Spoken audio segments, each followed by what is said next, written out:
So South Tyrol is a border area. It is located in the very north part of Italy. It borders to Austria and to Switzerland, and it's not far away also from Germany. Because of historical reasons, it has a territorial autonomy in place today, because in a nutshell, basically South Tyrol has been historically part of the Habsburg Empire. There have always been German speakers living there and also Latin speakers. And then because of geopolitical reasons, it actually was annexed to what then became Italy.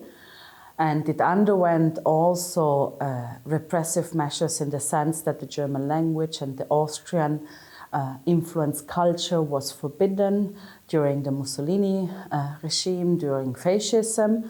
And then after the Second World War, there has been an international agreement attached to the Paris Treaty at the end of the Second World War that established that basically the German speakers in South Tyrol should get the right to have education in mother tongue, for example, but also an entirely bilingual public sphere, because the German language should be set on a par next to the Italian language.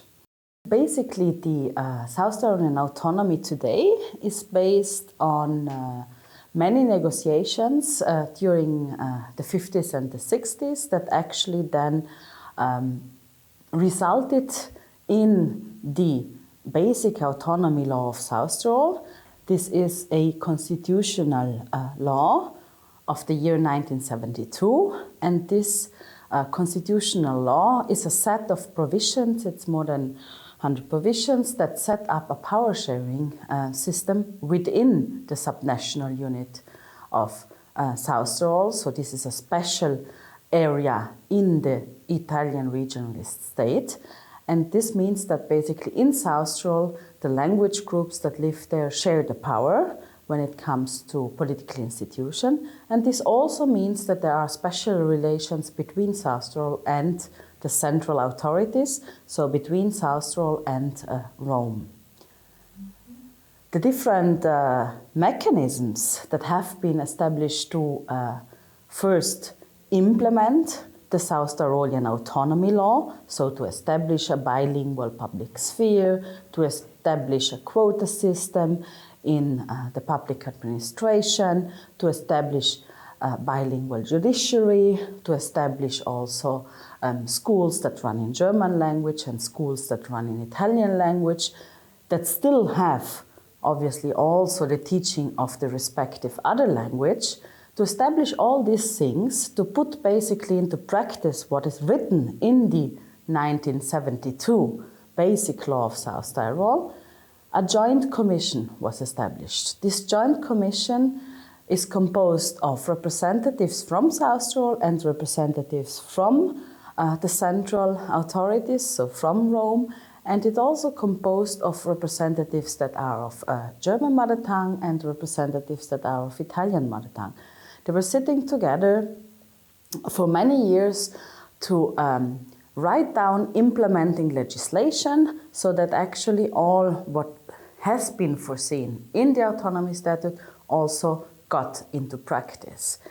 And South Tyrolian autonomy has a lot of primary competences but also secondary competences, and it is a continuous work in progress. That means that this joint commission does today not only exist, but it continues to work. It continues to work even though everything that has been foreseen in the basic autonomy statute has already been implemented.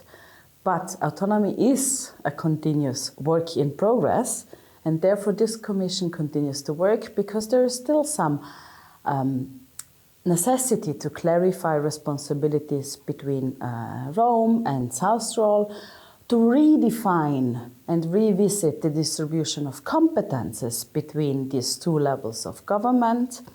And there is also the necessity to have a platform where different experts and politicians meet.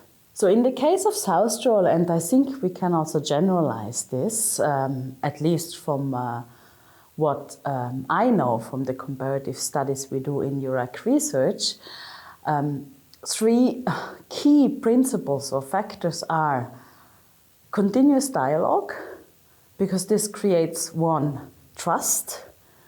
And if trust is created, then in the respective groups also commitment is created to continue with the dialogue.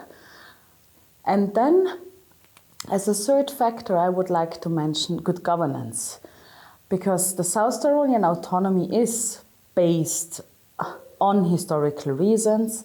It is grounded in the protection of linguistic minorities, yes, but it evolved into a concept also of good governance. So territorial autonomy and decentralization in general is not just for the protection of minority issues.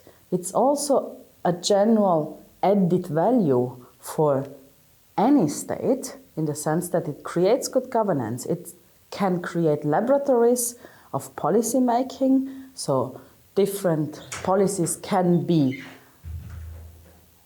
tested, probed, and implemented first in a small area, and if they function well, they can be scaled up to the other areas of a state and to the state at large, and benefit so the economy of the overall state as such.